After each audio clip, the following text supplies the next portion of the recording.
Halo teman-teman, nama saya Aprilia Margareta Tir, mahasiswa Fakultas Hukum dari Universitas Cendrawasih dengan NIM 20210210140030. Di sini saya akan menjelaskan mengenai pengertian asas-asas umum pemerintahan yang baik atau AAUPB dan macam-macam asas-asas umum pemerintahan yang baik atau macam-macam AAUPB. Saya akan mulai dari poin pertama, yaitu mengenai pengertian AAUPB atau asas-asas umum pemerintahan yang baik menurut Jassim Hamidi. Jassim Hamidi menemukan pengertian AAUPB atau asas-asas umum pemerintahan yang baik sebagai berikut. Yang pertama, AAUPB atau asas-asas umum pemerintahan yang baik merupakan nilai-nilai etik yang hidup dan berkembang dalam lingkungan hukum administrasi negara. Yang kedua, AAUPB atau asas-asas umum pemerintahan yang baik berfungsi sebagai pegangan bagi pejabat administrasi negara dalam menjalankan fungsinya. Merupakan alat uji bagi hakim administrasi dalam menilai tindakan administrasi negara yang berwujud penetapan dan sebagai dasar pengajuan gugatan bagi pihak penggugat. Yang ketiga, sebagian besar dari AAUPB atau asas-asas umum pemerintahan yang baik masih merupakan asas-asas yang tidak tertulis, masih abstrak dan dapat digali dalam praktik kehidupan di masyarakat. Yang keempat, sebagian asas yang lain sudah menjadi kaidah hukum tertulis dan terpencar dalam berbagai peraturan hukum positif. Meskipun sebagian dari asas itu berubah menjadi kaidah hukum tertulis, namun sifatnya tetap sebagai asas hukum.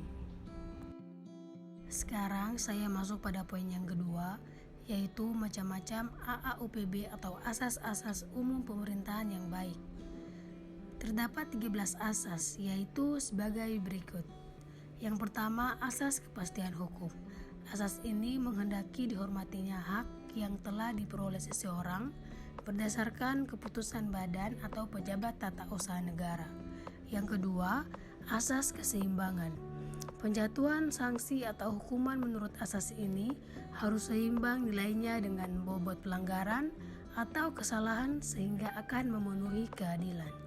Yang ketiga, asas kesamaan dalam mengambil keputusan. Asas ini menghendaki agar badan atau pejabat tata usaha negara harus mengambil tindakan yang sama terhadap kasus-kasus yang sama faktanya.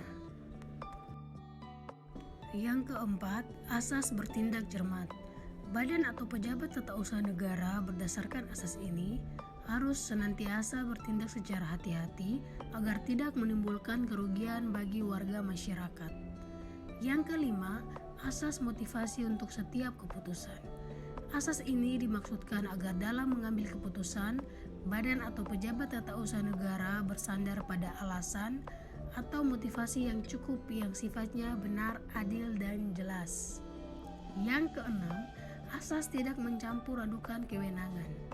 Asas ini menghendaki agar badan atau pejabat tata usaha negara yang berwenang untuk mengambil keputusan menurut hukum tidak boleh menggunakan kewenangan itu untuk tujuan selain dari tujuan yang telah ditetapkan untuk kewenangan itu. Yang ketujuh, asas permainan yang layak. Badan atau pejabat tata usaha negara berdasarkan asas ini harus memberikan kesempatan seluas-luasnya untuk memperoleh informasi yang benar dan adil sehingga dapat pula memberikan kesempatan yang luas untuk menuntut keadilan dan kebenaran. Yang kedelapan, asas keadilan dan kewajaran. Asas ini menghendaki badan atau pejabat tata usaha negara dalam melakukan tindakan pemerintahan tidak bertindak secara sewenang-wenang atau tidak layak. Yang kesembilan, asas kepercayaan dan menanggapi pengharapan yang wajar. Asas ini menghendaki apabila badan atau pejabat tata usaha negara telah membuat janji-janji yang menimbulkan harapan kepada warga masyarakat atas janji tersebut, maka janji-janji itu harus ditepati. Yang ke-10, asas meniadakan akibat suatu keputusan yang batal. Asas ini menghendaki agar jika terjadi pembatalan atas suatu keputusan, maka akibat dari keputusan yang dibatalkan itu harus dihilangkan, sehingga yang terkena keputusan harus diberikan ganti rugi atau rehabilitas. Yang ke-11, asas perlindungan atas pandangan atau cara hidup pribadi.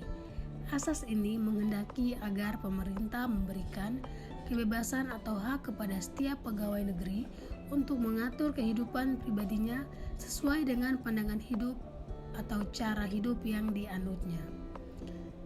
Yang ke-12, asas kebijaksanaan. Asas ini menghendaki agar dalam melaksanakan tugasnya, pemerintah diberi kebebasan untuk melakukan kebijaksanaan tanpa harus setiap kali menunggu instruksi. Yang terakhir, yang ke-13, asas penyelenggaraan kepentingan umum.